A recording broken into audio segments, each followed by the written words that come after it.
Malta, antes de começar, não esqueçam de deixar aquele like e subscrever o canal se gostam de vídeos como este. E claro, de passar na Prozis e usar o código ZUGATV para 10% de desconto. Vamos ao vídeo. Do reembolso chorudo ou chorado?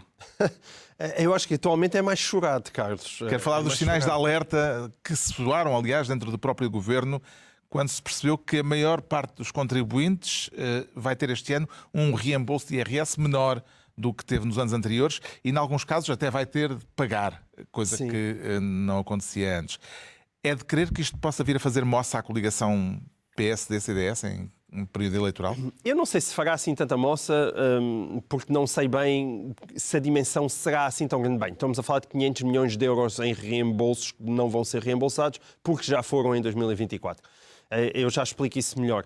Mas é muito engraçada a questão da preocupação do governo, que tem muito a ver com percepções e também tem a ver com uma espécie de falha de timing em relação àquilo que deveriam ser a data das eleições mais provável na cabeça do governo. Ou seja, o governo, a apostar numa queda, teria apostado quando? Bom, No orçamento. no Orçamento de Estado. Chumbava o Orçamento de Estado e íamos a eleições no final do ano. Ora, no final do ano, o contribuinte ainda estaria a usufruir de uma generosidade inabitual naquilo que é a retenção na fonte do IRS. Todos nós retemos IRS na fonte.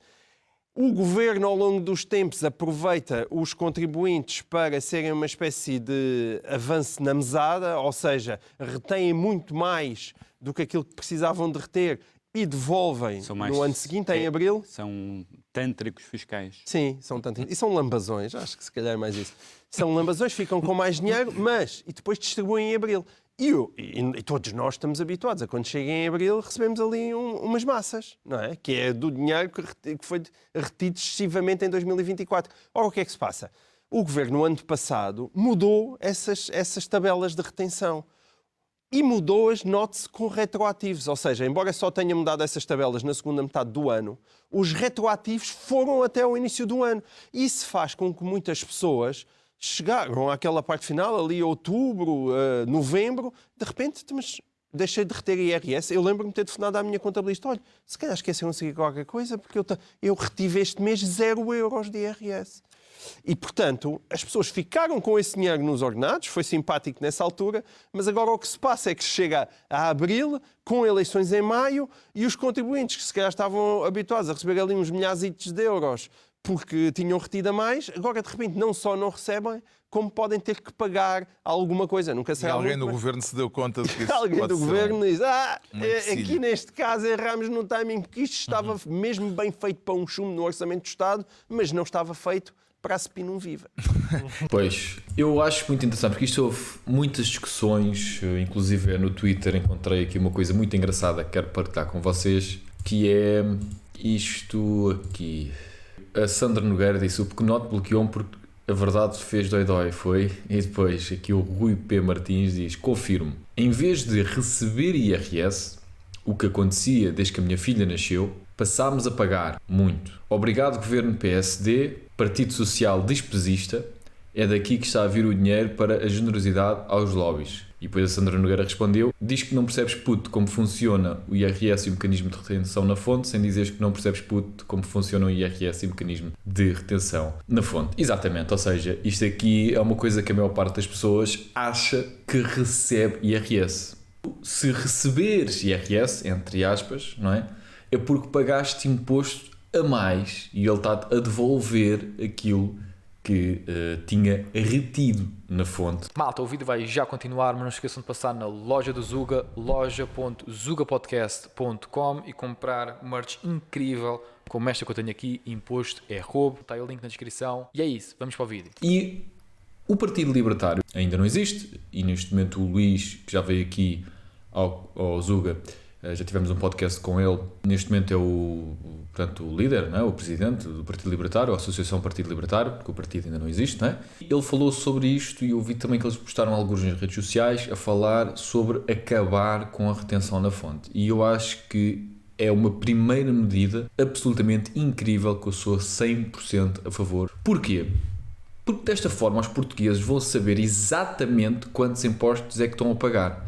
Porque aquilo que acontece hoje, quem entrega os impostos à autoridade tributária são as empresas, o IRS, quem é que paga a Segurança Social também são as empresas, ou seja, as empresas são utilizadas como um mecanismo para o Estado conseguir controlar o pagamento dos impostos. Desta forma, e se calhar até a razão principal, é que as pessoas não sabem verdadeiramente quantos impostos é que pagam. Porquê? Porque são as empresas que os pagam. E eu queria, por causa disso, passar aqui algumas imagens, que é primeiramente esta imagem aqui, e isto é o simulador do Doutor Finanças, vocês podem ir lá pesquisar. E portanto eu pus aqui um ordenado mínimo, que são 870 euros, não é?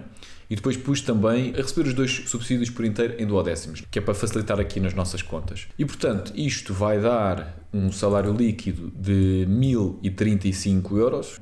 Portanto, quando os comunistas falam de aumentar o ordenado mínimo para 1000 euros, o ordenado mínimo já é 1000 euros líquido. Aqui tem o subsídio de alimentação de 6 euros, que é o máximo em dinheiro, máximo não taxado, não é? Mas pronto, mas eu acho que a maior parte dos trabalhos têm isso, mas pronto, eu agora não vou entrar por aqui. Eu quero entrar nestes números que são os mais interessantes, que é o custo mensal para a empresa e quanto é que a pessoa recebe líquido. Portanto, como vocês podem ver aqui, o custo mensal para a empresa são 1.388 euros e 6 cêntimos e a pessoa leva para casa líquido 1035,35. Ok? É isto a diferença. E então, no sistema onde não existe nenhuma retenção na fonte, quem vai pagar os impostos é o indivíduo, não é? Porque imagina o que era vocês receberem, vamos dizer que vocês recebem um ordenado mínimo, e então são 1388,06 que entra na vossa conta, e depois vocês irem pagar, sair literalmente da vossa conta, vocês pagarem com a entidade de referência, seja o que for, que são 352,71 €. E neste caso é apenas e só Segurança Social, porque o ordenado mínimo não paga IRS. Eu acho que isto faz muito sentido, porque desta forma os portugueses sabem exatamente quanto é que a empresa lhes paga, quanto é que eles têm de pagar ao Estado. Por exemplo, uma coisa tão básica como, vamos imaginar que o português acha, se calhar hoje, que é o patrão que não lhe quer pagar mais, e vamos dizer que ele até consegue negociar com o patrão e recebe ali um aumento de 100 ou 200 euros, e depois vê na realidade, o custo para a minha empresa foi isto, e eu recebi isto, e isto tem de ir tudo para o Estado. Começa a doer. E pronto, e se calhar os portugueses começavam a pensar, ok, afinal, se calhar não existem coisas grátis. E pronto, malta, é isto. Espero que tenham gostado deste vídeo. Estão a aparecer aqui outros vídeos algures, ok? Se gostaram deste vídeo pode ser que gostem também desses. E é isso, fiquem bem e até à próxima.